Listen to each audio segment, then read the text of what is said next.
Remember, winners don't do drugs. So it seems like every other day now, we see a streamer do something they're not supposed to. Most recently, you might have seen that girl getting into a car accident because she wanted to pull an old Jack Doherty looking at her phone while she was driving, only to smile out of embarrassment because she did this on stream rather than not be streaming while you're driving in the first place. There should be a law where if you get into a car accident and the reason was because you were streaming, you should not only be suspended from whatever streaming platform you're on, but you should also have your license suspended as well. Texting and driving is already a problem that the National Highway Traffic Safety Administration spends $5 million a year to try and stop you from doing, only for streamers to be like, reading the chat isn't texting.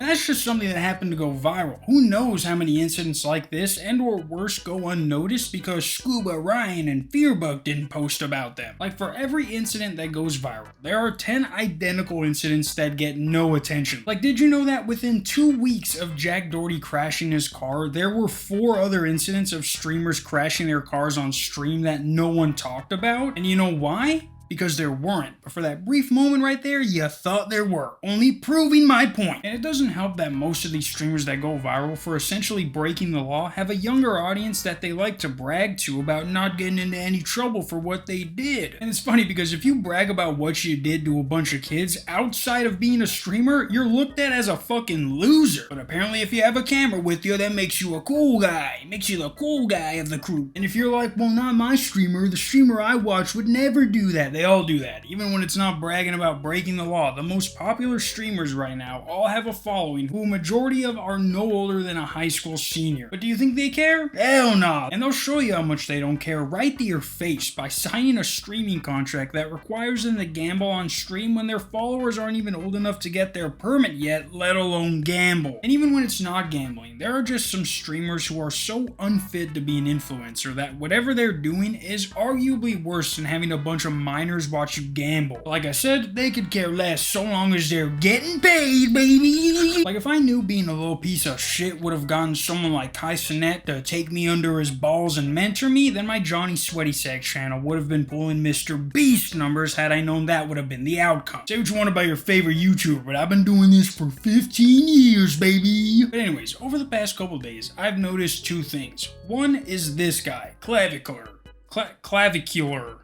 When I Google his name, they're like, did you mean clavicle? But according to Famous Birthdays, he is a TikTok star known for his sculpted looks and extreme confidence. He teaches other men how to maximize their look and appear confident through the term look maxing. And if you go to his TikTok, which is now King Claviclet, or whatever he wants to be called, clavicle is easier for me, but Collarbone over here is literally one of those guys who got popular on TikTok because guys and girls everywhere get wet over his good looks. And like they said, he teaches guys how to appear confident through something called look maxing. Is that like goon maxing? Because if it is, then I know what you're talking about. But he even has a class for you to buy that's $9 a month called Clavicles Class, where we turn you from a pimply faced virgin bitch to a meat swinging bad boy. Welcome to the final bastion of sanity. No copes, no safe spaces, just raw, unfiltered reality. Detailed guides that will guarantee ascend you. Well, say no more. What's your secret, Doc? What's the secret juice? And he's like, well, would you believe me if I told you that it was meth?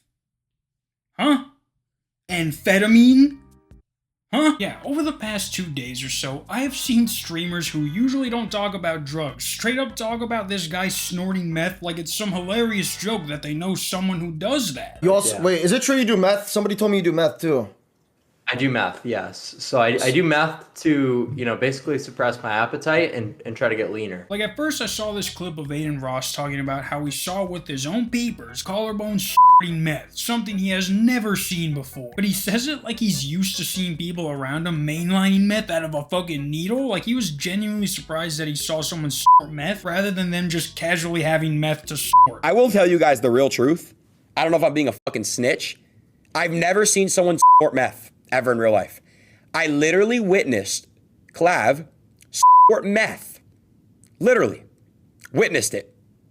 And I didn't know how to feel. I don't care who you are, the fucking president. If I see you casually meth and then you try to continue a conversation with me, either you're jumping off the plane or you're pulling a juice roll and eating it all because I'm snitching on you. And you could be like, oh, what are you gonna do? You're really gonna be a snitch? Dude is casually meth on a private jet like it was some nasal spray. At least be like, hey dog, can you wait until we land, you fucking tweaker? This isn't MacArthur Park. If you're in LA, you know what I'm talking about. But like I said, that was the first clip. Then I see a clip of them on the actual plane and they're like, hey, where's Clav? And then you could see this dude try and come out of the bathroom in the most nonchalant way possible, but just ends up making it even more obvious about what he was doing. Clav. Yeah, where is he? Clav, who's ruining America? Showing lines in the Mostly Mexicans. No, they're not. Mexicans, black people, Muslims. What the hell you said? Nigga, no, you said the wrong niggas, bro. It's mostly, it is like a lot of black people are really. Racist and you smoke meth? Don't even pick a struggle, dog. Just kill yourself. Like, there are actual tweakers who aren't as bad as this guy is when they get their fix. I don't think I've ever heard a tweaker go on a racist rant while high. A rant, maybe, but these guys are too busy trying to sell you some used socks for them to be thinking about anything racist. But then I see another clip, and this time he's with Sneeko, and then starts talking about how he was doing testosterone replacement therapy at the age of 14, which is something you should never do. So you're not producing any testosterone naturally? No. None? No. Oh, I'm not taking TRT, bro. Well, how do you think it works? How do you even get testosterone at 14? I just. Oh, dark web. Not exactly. You could just.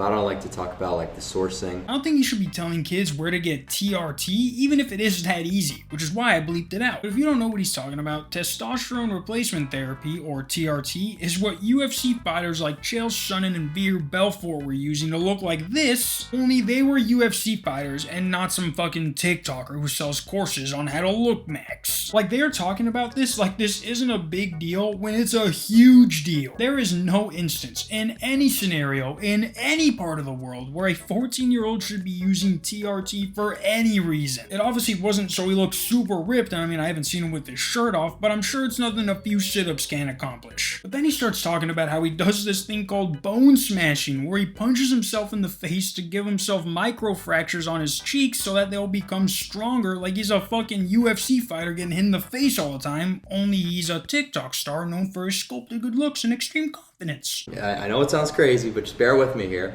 So you're gonna brace your head and you punch yourself in the face. You're joking, right? No, I swear to God. So you're bracing yourself, you don't have to do it. And then you're hitting real hard. And what this is doing is this is creating microfractures. And according to Wolf's Law, the bone is gonna grow back stronger. There's also this other clip of him talking to Aiden Ross and Sneeko, basically saying the same thing, only this time to both of them. And again, nobody is like, holy shit, what the fuck is wrong with you, dog? Smoking meth isn't the only way for someone to look good. Is it a cheaper alternative than surgery? Yeah, in the same sense that it's cheaper to not buy a car than it is to buy one. And if we go back to Collarbone's clan, there isn't anywhere on here that says snorting meth is required to achieve the required results. Not even in a little disclaimer at the bottom. So guess what? I'm signing up. And if meth isn't the topic of our first Zoom call, give me that refund. But yeah, he also was hanging out with Jack Doherty, but then left midstream for some reason, I guess after Jack kept making fun of him. There was this clip that said he left because Aiden Ross called him, but then he replied to that saying, no call, I'd be insane to want to hang around someone who spoke to me with that level of disrespect. No hard feelings, wish it could have went better. Again, coming from the guy who s***s meth and then tries to play it off like it's the same thing as Adderall. People are so retarded, they don't realize that meth and Adderall... It's the same thing, I know. Well then why not just take Adderall and not fucking meth? That's like saying I'm gonna smoke some fucking Kratom instead of taking painkillers. What? But yeah guys, do not listen to anything this literal drug addict tells you to do because it was most likely said under the influence of fucking meth. Until tomorrow, peace. Don't do meth. Do not do it. I just have strong willpower.